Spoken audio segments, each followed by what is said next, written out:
Okay, let's continue with your last chapter, chapter 7, constructional material.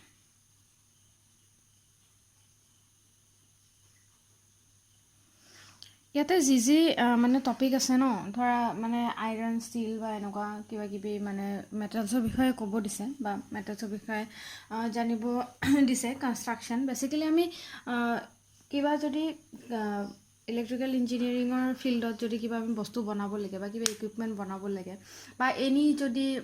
Structure কিছুমান বনাব লাগে তো কি আমি কনষ্ট্ৰাকশ্যনেল মেটেৰিয়েল ইউজ কৰোঁ তো এইটো অলৰেডি মই কণ্ডাক্টিং মেটেৰিয়েলত কৈয়ে দিছোঁ তোমালোকক যে কপাৰ বা এলুমিনিয়াম এনেকুৱা ধৰণৰ বা ইয়াতে আইৰণ আৰু ষ্টিলৰ কথা মেনশ্যন আছে তো তাৰ আমি প্ৰপাৰ্টি কিছুমান ডিছকাছ কৰিব লাগে প্ৰপাৰ্টি আমি অলৰেডি ডিছকাছ কৰিছিলোঁ নহয় জানো ডাক্টিলিটি বা তাৰ মেল্টিং পইণ্ট বা বইলিং পইণ্ট বা সি কেনেকুৱা টেম্পাৰেচাৰত কেনেকুৱা সি বিহেভ কৰে তো এইবিলাকে হয় ইহঁতৰ প্ৰপাৰ্টি তো কেতিয়াবা কাৰোবাৰ ডাক্টিলিটি বেছি থাকে বা কাৰোবাৰ ডাক্টিলিটি কম থাকে তো এনেকুৱা ধৰণৰ কথা আৰু তো এতিয়া আইৰণৰ যিবিলাক প্ৰপাৰ্টি সেইটো হ'ল ভেৰি মাছ ডাক্টাইল মেলিয়েবল বা ক্ৰিষ্টেলিন ফৰ্মত আমি তাক পাওঁ আইৰণক নহয় জানো তো আমি ডেম্প এয়াৰত আইৰণটো ৰাষ্ট হয় মামৰে ধৰে কিন্তু ড্ৰাই এয়াৰত মামৰে নধৰে তেনেকুৱা তো ইয়াৰ মানে কিছুমান এপ্লিকেশ্যনছ তো আইৰণৰ এপ্লিকেশ্যনছ কিমান কম ন আইৰণৰ এপ্লিকেশ্যনছ চবেই জানে মেগনেটত ইউজ কৰোঁ মেটেল প্ৰডাক্টত ইউজ কৰোঁ ইণ্ডাষ্ট্ৰি মেচিনাৰীত ইউজ কৰোঁ এলয় হিচাপে ইউজ কৰোঁ কাৰ্বন নিকেল ক্ৰমিয়াম এইবিলাকলৈ এলয় হিচাপে ইউজ কৰা যায় বা কিছুমান আমি ফেৰমটো বা আইৰণটো এটা প্ৰাইমাৰী মানে কম্পনেণ্ট হিচাপে আমি কনচিডাৰ কৰিব পাৰোঁ ইন এনি কেছ আৰু মানে তো নেক্সট তোমালোকৰ ইয়াতে মেনশ্যন আছে ষ্টিল তো steel contains iron with a small percentage আৰু অফ কাৰ্বন এডেড তো মানে ষ্টিলত আমাৰ বেচিকেলি কাৰ্বন এটা স্মল এমাউণ্টত থাকে আৰু তাৰ লগত আমাৰ কি থাকে আইৰণ থাকে তো আইৰণটো চবতে থাকে আৰু ফৰ ৱায়াৰ আমি কিছুমান ষ্টিলত মানে যিবিলাক আমি ষ্টিল ৱায়াৰ ইউজ কৰোঁ ন ডাক্টাইল প্ৰপাৰ্টিটোৰ কাৰণে তাক আমি ৱায়াৰ হিচাপেও আমি ইউজ কৰিব পাৰোঁ তো তাত 0.1 পৰা 0.15% মান কাৰ্বন ইউজ হয় তো iron itself is not very strong but when carbon is added to it requires very good mechanical properties. With the addition of small percentage of carbon, tensile strength of steel increases, but at the same time its ductility decreases. Jodi carbon add kora mechanical strength bahi jay ba yar tensile strength to bahi jay kintu jeto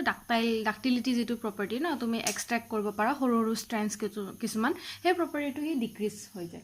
If the carbon content is too high, the steel is brittle. Jodi carbon বেছি কে থাকে steel to কি হয় ঠুনুকা হৈ যায় তো গতিকে তিনিটা ভাগত আমি ষ্টিলক আমি ডিভাইড কৰিব পাৰোঁ এটা হ'ল mild steel containing carbon about 0.25% actually ষ্টিলৰ লগত কিমান পাৰ্চেণ্ট কাৰ্বন আছে সেইটোৰ ওপৰত ডিপেণ্ড কৰি তিনিটা ভাগত ভাগ কৰা হয় এটাত কাৰ্বনৰ মাইল্ড ষ্টিল যিটো আমি কওঁ মাইল্ড ষ্টিলটোক আমি কাৰ্বন থাকে 0.25% যিটো মিডিয়াম ষ্টিল হয় তাত কাৰ্বন থাকে 0.45% আৰু যিটো হাই ষ্টিল থাকে তো তাত হাই কাৰ্বন ষ্টিল তো তাত 0.7% মান থাকে আৰু কাৰ্বন তো এনেকুৱা ষ্টিলৰ প্ৰপাৰ্টিটো তো এইমাত্ৰ ক'লোৱে যদি তোমাৰ কাৰ্বন দিয়া বেছিকৈ তেতিয়াহ'লে তাৰ মেকানিকেল ষ্ট্ৰেংথ বাঢ়ি যায় টেনচাইল ষ্ট্ৰেংথ বাঢ়ি যায় যদি কাৰ্বন কণ্টেণ্ট বেছি হয় তেতিয়াহ'লে ব্ৰিটেল হয় আৰু ষ্টিলটো ইজিলি মানে মইশ্চাৰৰ হিটৰ দ্বাৰা এফেক্টেড হয় তো তেনেকুৱা আৰু তো অভাৰহেড ষ্টিল কণ্ডাক্টৰ কিছুমান আমি ইউজ কৰিব পাৰোঁ হেৰিৰ কাৰণে তাৰপিছত ট্ৰান্সমিশ্যনৰ কাৰণে আৰু এলুমিনিয়াম আৰু কপাৰতকৈ ই কিন্তু লেছ ফ্লেক্সিবল হয় ষ্টিলটো ঠিক আছে ষ্টিলৰ ইউজবিলাক আৰু কি আৰু অভাৰহেড টেলিফোন লাইনৰ কাৰণে ইউজ কৰোঁ তাৰপিছত আৰু ইলেক্ট্ৰিক কণ্ডাক্টিভিটি যিহেতু লেছ তো মানে স্মল এমাউণ্ট অফ পাৱাৰ আমি ট্ৰান্সমিট কৰাৰ কাৰণে ষ্টিল ইউজ কৰিব পাৰোঁ আৰু কণ্ডাক্টাৰ ৰেল ট্ৰেকশ্যনবিলাকত আমি ষ্টিল ইউজ কৰিব পাৰোঁ দেখাই চাগে তোমালোকে ৰেল ট্ৰেকশ্যনবিলাকত তো ষ্টিলৰ ইউজ তেনেকুৱা নেক্সট তোমালোকৰ টপিক আছে বিয়েৰিং তো এইটো ইম্পৰ্টেণ্ট হয় এইটো জানিব লাগে আৰু বিয়েৰিং কি হয় মোৰ মতেদি চবেই জানা চাগে চাইকেলত বিয়েৰিং থাকে চবতে বিয়েৰিং থাকে কিহৰ কাৰণে ইউজ কৰা হয় এইটো একচুৱেলি এটা ৰোটেটিং ডিভাইচ হয় নহয় জানো বিয়েৰিংটো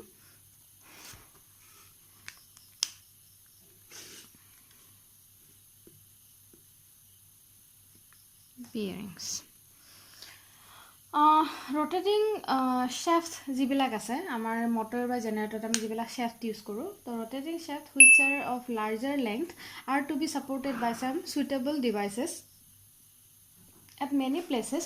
so that they can rotate freely যাতে shaft বিলাকৰ rotation to free movement হয় তো তাৰ কাৰণে আমি bearing কিছুমান use কৰিব লাগে তো bearings are the devices for supporting such shaft তো to rotate long shafts we can use bearing ঠিক আছে the name of bearing is given to such devices for supporting the shaft because the surface of bearing which is in contact with the shaft is subjected to the bearing load মানে হি লোডটো বিয়াৰ কৰি থাকে কাৰণে তাক আমি বিয়াৰিং বুলি ক'ব পাৰোঁ যেটো শ্যাফ্টৰ হেৰি হয় ঠিক আছে the contact surfaces of the bearing may wear out due to the friction of the shaft তো এটো মানে ভাগি যাব পাৰে বিয়াৰ কয়নো সাইকেলৰ বিয়াৰিং ভাগিছে বা এনেকুৱা চেঞ্জ কৰিব লাগিব তো এইবিলাক ফ্ৰিকশনৰ কাৰণে তেনেকুৱা হয় তো ড্যামেজ হৈ যায় আৰু বিয়াৰিং টাইপস কিছুমান আছে তো জেনাৰেলি আমি বিয়াৰিংক আমি তিনটা টাইপত ভাগ কৰো এটা হল journal bearing number 1 number 2 all footstep bearing and number 3 is your thrust তো জার্নেল bearing to কি হয় it supports the shaft at right angle to the shaft axis shaft right angle E support কৰে journal bearing to and it is suitable for supporting slow rotating shaft in horizontal position অতি যেটো rotating shaft হয় তাক support কৰাৰ কাৰণে use হয় আৰু যেটো footstep it support the shaft parallel to the shaft axis or লগত shaft to parallelly support কৰে the shaft is placed in vertical position and its lower end rest with the bearing then thrust bearing it supports the shaft at the right angle to the axis so use journalon isine right angle হেৰি কৰা খালি মানে ইয়াক তুমি any পজিশনত তুমি বহাব পাৰা খালি জাৰ্নেল বিয়াৰিং তো আমি হৰাইজন্টালি মানে প্লেস কৰিব লাগিছিলে খালি থ্ৰাষ্ট বিয়াৰিং তো তুমি হৰাইজন্টালি বা ভাৰ্টিক্যালি এনি পজিশনত তুমি প্লেস কৰিব পাৰা দেন বিয়াৰিং মেটেল যিবিলাক ইউজ হয় তো তিনটা মেটেল ইউজ হয় জেনাৰেলি এটা হল copper base bearing metal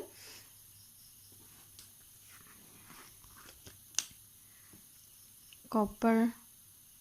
base bearing metal ইয়াৰ কম্পোজিশন হল যে 85% তোমাৰ কপাৰ থাকে 10% টিন থাকে আৰু বাকিখিনি যিখিনি থাকি গল 5% মান তো সেইখিনি থাকে তোমাৰ জিংক দেন টিন বেস এটা হল কপাৰ বেস এটা হল টিন বেস ইয়াতে 85% টিন দেন 10% তোমাৰ antimony then 5% copper okay then cadmium base ইয়াতে থাকে 95% cadmium then 5% copper এইখিনি হল কম্পোজিশন এটা হল কপাৰ বেস তিন বেস আৰু cadmium base কপাৰ বেসত বেসিকে কপাৰ থাকিব 85% then 10% tin 5% zinc আৰু যেটো তিন বেস হয় তাত 85% tin 10% antimony 5% তোমাৰ copper আৰু দেন ক্যাডমিয়ামত 95% ক্যাডমিয়াম আৰু বাকি 5% কপাৰ থাকে ঠিক আছে বিয়াৰিং টু এইখিনি আছে দেন নেক্সট তোমালোকৰ যেটো টপিক আছে তো হেতু হল নন ডিস্ট্ৰাকটিভ টেষ্ট কিছুমান আমি কৰো নিজৰ ফিল্ডত তো ইলেক্ট্ৰিক্যাল ইঞ্জিনিয়াৰিং ফিল্ডত এটো তোমালোকৰ কাৰণে নতুন সাগে তথাপিও বেছি তো ডেপথত যাব নালাগে তথাপিও এটা পুরো টাচআপ এটা দি দিছো নন ডিস্ট্ৰাকটিভ মেথড কি হয় ইয়াৰে শৰ্ট নোট আহিছিল মানে এবাৰ তো এইখানে কৈ দিছো মই ওকে নেক্সট তোমালোকৰ এনডিটি বুলি কোৱা হয় একচুয়ালি ইয়াক নন ডিস্ট্ৰাকটিভ টেষ্টিং তো ডেফিনিশনটো কৈ দিছো NDT is a testing and analysis technique used by industry to evaluate the properties of a material, component, structure or system for characteristics differences or welding defects and discontinuities without causing damage to the original part. মানে যদি material এটা বা component এটা প্ৰপাৰ্টিবিলাক evaluate কৰিব লাগে যে কোনটো কামৰ কাৰণে আমি তাক ইউজ কৰিব পাৰিম। ছাপ'জ কপাৰক আমি জিংকৰ জেগাত ইউজ কৰিব পাৰোঁ নেকি, বা চিলভাৰক আমি কপাৰৰ জেগাত ইউজ কৰিব পাৰোঁ নেকি, তাৰ মেল্টিং পইণ্ট, বইলিং পইণ্ট বা ডাক্টিলিটি এইবিলাক চব প্ৰপাৰ্টি ইভালুৱেট কৰা হয় NDT দ্বাৰা। আৰু কাম আছে যে যদি কেতিয়াবা আমি ৱেল্ডিং কৰিছোঁ তেতিয়াহ'লে তাত যদি ডিফেক্ট থাকি গৈছে তেতিয়াও আমি NDTৰ সহায়ত আমি সেইবিলাক ডিফেক্টবিলাক বিচাৰি উলিয়াব পাৰোঁ। তো ইয়াৰ দুটা কাম বেচিকেলি। তো ইয়াতে মেথড আছে বহুত। তো মই তিনিটা বেছিক মেথড ইয়াতে ডিছকাছ কৰিম। এটা হ'ল তোমালোকৰ একাষ্টিক ইমিশ্যন testing, একাষ্টিক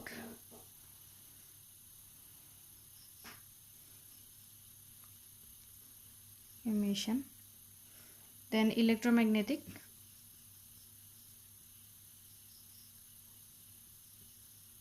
then magnetic particle. So number one, acoustic emission testing যেটো হয় এটো এটা passive NDT technique হয় which relies on detecting the short burst of ultrasound emitted by active cracks under a load. যদি লোড এটাত কিবা ক্ৰেক থাকি যায় বা কোনো ধৰণৰ ডিফেক্ট থাকে তেতিয়াহ'লে আমি আল্ট্ৰাছাউণ্ড এটা তাত ইমিট কৰোঁ আৰু সেই আল্ট্ৰাছাউণ্ডটোৰ যিটো ৰিফ্লেক্ট হয়, যিটো আমাক আউটকাম দিয়ে, তো তাৰ ওপৰত বেছ কৰি আমি সেই ডিফেক্টটো ডিটেক্ট কৰিব ট্ৰাই কৰোঁ। Sensors dispersed over the surface of the structure detect the acoustic emission. Then it is even possible to detect acoustic emission from plasticization in highly stressed areas before a crack forms. যদি crack এটা হোৱাৰ আগতে তাৰ মানে কিমান হেৰি হয়, যদি সফটনেছ থাকে বা টেণ্ডাৰনেছ থাকে য'ত ক্ৰেকটো অকাৰ হ'ব, তো তাৰ আগেও আমি একাষ্টিক ইমিশ্যন টেষ্টিং কৰি আমি সেই বস্তুটো ডিটেক্ট কৰিব পাৰোঁ। তো leaks and active corrosion are detectable with the help of তো লিক থাকিলেও বা যদি তাত কৰোশ্যন হৈ আছে তেতিয়াও আমি এই টেকনিকৰ সহায়ত আমি ডিটেক্ট কৰিব পাৰোঁ। তো এইটো এটা টেকনিক। দেন ইলেক্ট্ৰমেগনেটিক টেষ্টিংটো হ'ল যে তুমি এটা ইলেক্ট্ৰিক কাৰেণ্ট বা মেগনেটিক ফিল্ড আমি ইউজ কৰোঁ, তাৰ সহায়ত আমি কিছুমান ডিফেক্টছ আমি ডিটেক্ট কৰিব ট্ৰাই কৰোঁ। তো this testing method uses an electric current or magnetic field which is pass through the conductive part. Then there are three types of electromagnetic testing including eddy current testing, alternating current field measurement, যেটো মানে আমি ACFM বুলিও কওঁ, আৰু remote field testing RFT. So eddy current testing uses an alternating current coil to induce an electromagnetic field into the test piece. তো eddy current use কৰি আমি যোনটো বস্তু আমি টেষ্ট কৰিম তাত আমি কি কৰোঁ, এটা ইলেক্ট্ৰমেগনেটিক ফিল্ড এখন বনাব ট্ৰাই কৰোঁ। AC field measurement and remote field testing both use a probe to introduce a magnetic field which RFT generally uses to test pipes. তো মানে probe এটা আমি ইউজ কৰোঁ, যেতিয়া probe মানে জানা চাগে ৱায়াৰ্ছ টাইপ কিছুমান আৰু। তো ACFM আৰু RFTত আমি probe ইউজ কৰোঁ যাৰ সহায়ত মেগনেটিক ফিল্ড এখন আমি প্ৰডিউচ কৰিব পাৰোঁ সেই টেষ্টিং পিচটোৰ ওপৰত। আৰু জেনেৰেলি RFT যিটো আমাৰ ৰিম'ট ফিল্ড টেষ্টিং হয় এইটো আমি পাইপবিলাকৰ ওপৰতহে এপ্লিকেবল হয়, তাতহে আমি এপ্লাই কৰোঁ। Then magnetic particle testing,